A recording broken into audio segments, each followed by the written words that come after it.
back. WNST, Towson, Baltimore, and WNST.net. These occasions of international travel bring old friends together. It's been a little while since I've had this guy on the program. He has been here off the boat with the Baltimore Ravens now, 22, 23. I lose track of how long it's been. He is a senior vice president of a title that I still do not know 22 years later. I just know him as the boss in charge of things over in Owings Mills. We welcome back onto the program after a long hiatus, Kevin Burns, senior VP of the Baltimore Ravens, who is making the trip over to London. And I said, you know, Kev, I want to have you on because I want to hear all the stuff that's going on behind the scenes because as much as it's a logistical thing for me and the people I'm taking over and trying to make it fun for everybody, your organization's been studying this one for about a decade, right? We have. Bob Eller, Nestor, I think, has a nervous tick right now because there are so many things floating around. You know, we have, of course, the main thing. We have our group, the football team, going over on a charter on Thursday night. We have other groups going, including sponsors, sales groups, and our digital media group on various times. We're involved with 3 different hotels. We're involved with a bar down in London, and so we've got a lot of things going on. But, you know, at the same time, you want to keep the focus to the task at hand, which is to go play the game against Jacksonville, beat them, get to 3-0, and have a great flight home. Well, and for all of that, and the fly over there, spend a week over there. I remember when Mike Nolan came through a couple years ago with Mike Smith. I spent a little time with Coach Nolan after the game, and they were literally leaving our stadium after losing and going to Morton Steakhouse, and then as a group, and then flying across the pond and spending a whole week over there. I know. And I, you know, that's the way it was done. And I know John tried this a couple of years ago out in Denver and out in the Bay Area, and then you guys just ixnayed the whole thing the second time around. There's a lot of different ways to try to do this. You guys have tried to really normalize this and sort of make it a trip to Seattle, kind of, sort of, right? You know, it's funny. It's with the TV crew, as you know, there's production meetings before every game, and before the game last week against the Browns, James Lofton, the Hall of Fame receiver who did the game for CBS, said, "How are you treating the trip to London?" And so John Harbaugh smiled. He says, "Well, we'll have a team meeting on Tuesday. That's today." And I'll say, guys, we're playing Jacksonville, but we're not going to Jacksonville. We're going to London, and we're going to leave Thursday night. And then we'll go on with our regular plan. So it's kind of simplistic, but we really haven't talked to the players about London except for having Bob Eller and Joan Fennical's group asking them for passports, and if they didn't have a passport, they had to get a passport.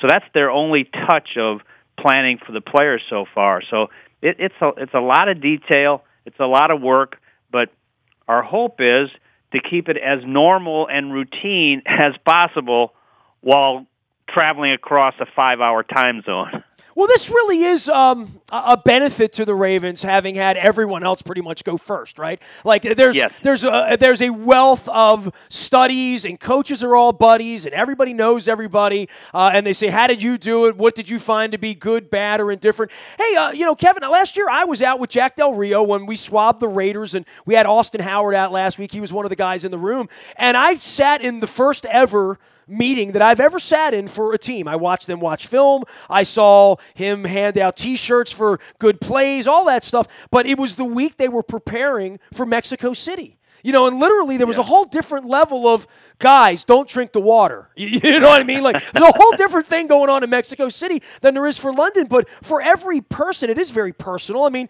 you know, this is a different trip for me and my wife to get on than to get on a plane and go to Cincinnati last week. And I think it's that way for everybody in the organization. There's some nervous, good energy. But I think more than that, being 2-0 helps too, right? I mean, it's been a good couple of weeks around the building, right? Well, the winning is always the magic elixir. And yeah, there are some players who are going to have family over there, but the family really is going to have fun independent of the players.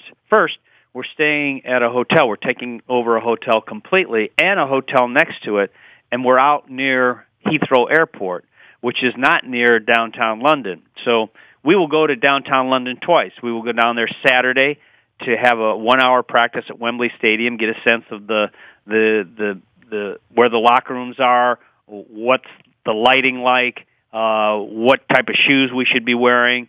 But as you say, we've also talked to teams who have played there in recent years, and they've given us some background on that.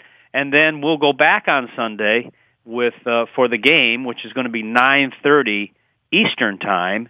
And by the way, it's one of the reasons we practice most of training camp at 8:45 in the morning, because we knew we were going to have this trip and that our players are going to have to be awake and alert for an early morning game, this being the case with the London game. So we've prepared in different ways, but really the players aren't going to have the opportunity to enjoy London. And my guess is that they'll hear from their coaches saying, you want to go to London for fun, then you have to go at a different time, because we're there for business. We're going to have meetings all day Saturday, and Friday night you'll have some time, but not a lot of time. And plus they're going to be tired, we think, because we're flying Thursday night, and hopefully they can sleep on the plane, and then we'll get up on Saturday, and we'll go have our normal Saturday meetings, and then we'll go to Wembley, and then come back.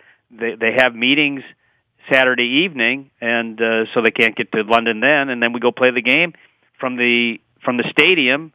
We have to delay at the stadium. This is an interesting note, Nestor, because Jacksonville is the home team. They get to go to the airport first to go through customs, so we have to wait probably an hour and a half after the game before we can leave the stadium. So we'll have a little dinner at Wembley, and then we'll go through customs, and then we'll get on the charter and hopefully be back early Monday morning, hopefully by 1 o'clock or so, as if we were playing a similar time, playing on the West Coast on a Sunday afternoon. You know, what's fascinating for me is I've talked to a bunch of people just in the media, people that have made the trip. They say the turf there is very slippery. You know, like that the words that you'll see people slip on that turf early in the game, because getting your footing on that turf is different than anything in the National Football League.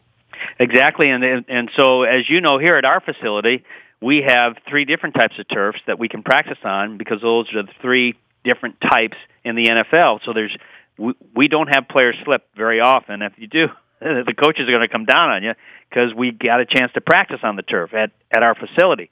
We don't know quite what Wembley's like. So William Sheridan, our equipment director, he's got to take lots of shoes for all the players, and so that we find the correct pair. And when we go out there on Saturday for our day before practice, the players will get the chance to try several different shoes and hopefully pick the right one so we're not slipping around. Kevin Byrne giving us all the insights on the Ravens trip over to London. Of course, we have a party on Saturday at the Fox at XL in East London. The Ravens headquarters is at the Admiralty, which is right in Trafalgar Square. I'm sure I'll make it there at some point on Friday before I go running around to Pink Floyd exhibitions and doing crazy Abbey Road rock and roll things with with a whole bunch of purple people. You know, Kevin, I'm going to do on Sunday, I'm going to take selfies with as many fans of other teams as I can find. I'm going to try to find 31 fans from 31 other teams in London. That's a good idea. Oh, I just think that's what the word is, that there's, the guy that saved my wife's life is in Germany. He's an NFL fan. His brother's a Patriot fan. They're flying in for the game, and they're all excited that they're going to their first NFL game in London because they watch them every year. And I think people all over Europe do come in. I had Garrett Downing on earlier this week, and he said, we've been interacting online, on Twitter, and I have as well, with fan clubs from Ireland, with fan clubs from England, that you don't realize these folks exist, but they do. I am anxious and excited to hear how loud the O will be at Wembley Stadium during our national anthem. Our sense is, and the NFL sense is, that we have a lot of fans. The NFL told us there's been more demand from the Baltimore area for tickets for this game than any other team that's gone over there. Wow, which is great. So I think we're gonna see a lot of purple. I think we're gonna hear a loud O, and that's going to make it that much more fun. I can assure you are. All right, a little bit of football. Marshall Yanda, I know you'll be doing the Byrne identity this week from Big Ben and doing all that stuff. The Yanda thing is a fascinating story, and I think as much as we could look at Terrell Suggs and what he's done the last couple of weeks, which, quite frankly, puts him in the room in Canton in a bigger way for me. What I'm seeing here, in the same way with Steve Smith the last couple of years, I think he did things in Baltimore to really seal whatever argument there is for for the Football Hall of Fame for him. I think Suggs has done the same thing. Meanwhile, Yanda gets hurt at a point where he could be sealing the deal for himself. I find that to be very unfortunate, certainly for him, for what kind of guy he is and what kind of leader he is. But now, here comes the first challenge in Chapter 6 of my book, Purple Rain 3, how to survive the loss of Marshall Yanda. And that's the job of Greg Roman. That's the job of Marty. That's the job of Joe. And certainly the job of this young man Bergstrom you brought in, right? Yeah, Tony Bergstrom's going to get a big opportunity. He's not been a regular starter in the NFL, but we were thin on the offensive line for quality backups, and we made 2 trades when we went down to the 53 roster, and Tony Bergstrom is one of the players we got in a trade, and knowing that this was a possibility. But the loss of Marshall, it is steep, and I think everybody on the team would admit it. He brings a toughness, not only the quality of his play, but he just brings toughness to the team. So when you walk on the field for the first time, and Marshall's there, and he's looking at the other offensive lineman and said, "Hey guys, we are going to go kick their butt today. That's what we do. That's what we're paid for. Now let's do it." He helps coaches because he could look around on the sideline or in the huddle and say, "Hey, that's not good enough. Let's go." So that's one of the things we'll really miss, besides the Hall of Fame caliber play. And so this is a blow, without a doubt. We're always next man up, but we all know Marshall's special. He is Kevin Burns, Senior Vice President of the Baltimore Ravens and flying to London. All right, this is the chance for you to say that you've done this before, because you've been around since they wore leather helmets and they didn't have chin straps and all that. You did do a London trip, and I want to give you a chance to tell the story, because the league was doing this 30 years ago, but in exhibitions. I mean, I remember when Marvin was with the Redskins. They played in Japan, but they were always fake football games, as we call them around here. You did one of those many. You did several of those, didn't you? I did a preseason game in 1989 when I was with the Cleveland Browns, Art Modell's Cleveland Browns then, and we played Buddy Ryan's Philadelphia Eagles. And so it was also a promotion for the game. The first memory I have of it, we wanted a sleep expert told us that we should get our players exercises as soon as we arrived. We were staying in a hotel near Hyde Park, so we had the players all in grays, and it's a big roster because it's preseason. And we go out into Hyde Park, in the middle of Hyde Park. There's no lines for a football field to practice. And we had everything but what, Nestor? A football. We didn't have a football. And there are people jogging around the park, and they looked at us, I'm sure, like, those Americans are idiots. They're certainly big guys, but shouldn't they have a ball? And we were running through plays without a football. And the players are just shaking their head, saying, "This is a good start." And then we practiced, to promote the game over there. We practiced and had fans at practice. And that was in the Buddy Ryan, I have the toughest team in the league days. And there were really nasty fights at practice the first 2 days of practice. On the third day, our head coach, Bud Carson, told me, "If there's one more fight started by a Philadelphia Eagle, I'm going to go over and punch Buddy Ryan in the nose. Why don't you tell the league that?" And so I said, "Okay, Coach, I will." And it didn't happen. The two coaches did not fight, but I do remember that from those practices. Well, let's hope it doesn't come to blows between Doug and John. But this is for real, a real football on Sunday. We'll be gathered in the morning over here, in the afternoon over there.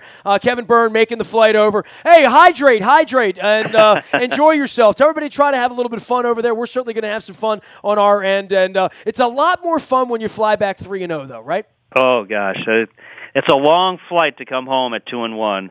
It's a faster flight at 3-0, and we're all looking at ourselves and congratulating each other and feeling very good, and then getting ready for a big game coming home the following week. Now, I'm going to tell Harbaugh this, too. Now, I almost stayed over there to see the Stones in Barcelona, but I decided that Steelers week was more important here, okay? Good for you, Nestor. One last chance to see Mick shake his ass or see us beat the Steelers and go to 4-0. I'm still all in on the purple train, Kevin Byrne. We'll see you soon. You got Big Ben, Mick Jagger, Keith Richards. You're making the right decision. I'll put the DVD on from 20 years ago. They'll look better, okay?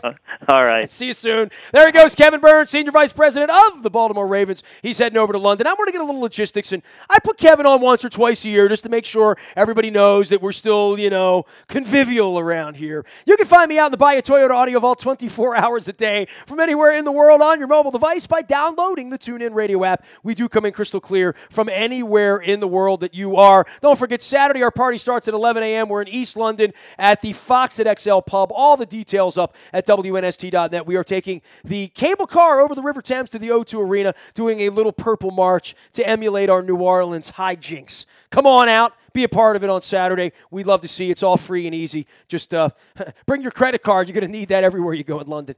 I am Nestor. Nasty at WNST.net finds me. We're going to be on Facebook, Twitter, LinkedIn, Snapchat, Instagram, streaming live on our Facebook Live whenever the heck we feel like it. We are WNST.net, AM 1570, and WNST Towson, Baltimore, and we never stop talking Baltimore sports.